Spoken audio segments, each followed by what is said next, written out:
অজলা অৱস্থা দেখি কাতিৰামে ক'লে, নাকান্দিবা অজলা বোপা, আমি কিবা তোমাৰ আই বোপাই ককাই ভাই বাই ভনী কোনো নাই সেই কথা আমি নাজানো বুলি ভাবিছা নেকি?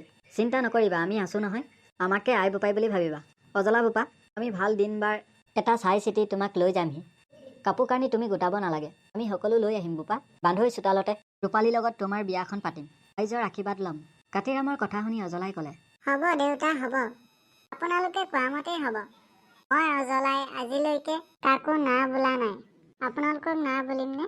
পিছে এতিয়া সময় বহুত হ'ল, আপোনালোক বহক, মই মেধি দেউতাৰ ঘৰৰ পৰা আপোনালোক শুবৰ বাবে কাপোৰ কানি দুখনমান আনোগৈ। অজলাৰ কথা শুনি ৰবিৰামে ক'লে, নালাগে জোঁৱাই আনৰ ঘৰলৈ যাব, আমি কাপোৰ কানি লগত আনিছোৱেই। পোহৰৰ বাবে নাহৰ গুটি কেইটামানো আনিছোঁ, চিৰা সান্দহ গুড় দৈ এইবোৰো আমাৰ লগতেই আছে। তুমি অকলশৰীয়া মানুহ, আলহীৰ বাবে যা যোগাৰ নাথাকিবও পাৰে বুলি ভাবিয়ে আমি আমাৰ প্ৰয়োজনীয় বস্তু কেইপদ লগতে লৈ আহিছোঁ জোঁৱাই। অজলাৰ ঘৰত ৰাতিটো কটাই ঢল পোৱাতে অজলাৰ পৰা বিদায় লৈ দুয়ো বান্ধৱ ৰবিৰাম আৰু কাতিৰাম ঘৰলৈ বুলি বাট ল'লে। বাটত গৈ থাকোঁতে কাতিৰামে ৰবিৰামক ক'লে, বান্ধৈ অজলাই বহুত ভাগ্য মূৰতহে এনে অজলা জোঁৱাই পাইছা, তুমি বৰ ভাগ্যৱান। কাতিৰামৰ কথা শুনি ৰবিৰামে ক'লে, তুমি চাই চিতি দিয়া জোঁৱাই বেয়া হ'বনে? সকলো তেৰা ইচ্ছা বান্ধৈ, তেৰা ইচ্ছা অবিহনে এনেদৰে মনে বিচৰা মতে জোঁৱাই নাপালোহেঁতেন। ৰূপালী কপালখন বহল, তাই বৰ লক্ষী ছোৱালীও। এনেদৰে দুয়ো বান্ধৈ গোটেই বাটটো অজলা আৰু ৰূপালীৰ গুণ গাই গ'ল।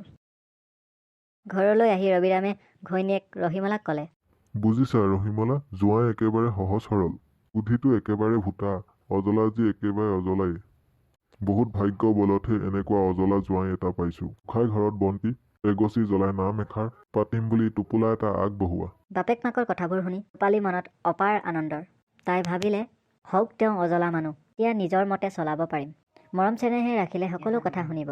সেইদিনাই ঘৈণীয়েক ৰহিমলাৰ সৈতে গৈ ৰবিৰাম পৰমানন্দ গণকৰ ঘৰত বিয়াৰ দিন বাৰ চোৱাই আহিলেগৈ। বহাগৰ 8 তাৰিখে বিয়াৰ দিন পৰিছে। কথাটো কাতিৰাম বান্ধৈকো ক'লেগৈ, লগতে বিয়াত সকলো প্ৰকাৰে সহায় সহযোগ কৰিব লাগিব বুলি কৈ আহিল। বন্ধুসকল, আজিলৈ ইমানেই আছিল অজলা জোঁৱাই 3য় খণ্ডটি। গতিকে ভিডিঅ'টো চাই ভাল পালে like comment share and subscribe কৰি দিব, লগতে কাষতে থকা বেল আইকনটো বজাই দিব, তেতিয়াহে আপোনালোকে পাই থাকিব আমাৰ নতুন আহিবলগীয়া ভিডিঅ'বোৰ। ধন্যবাদ।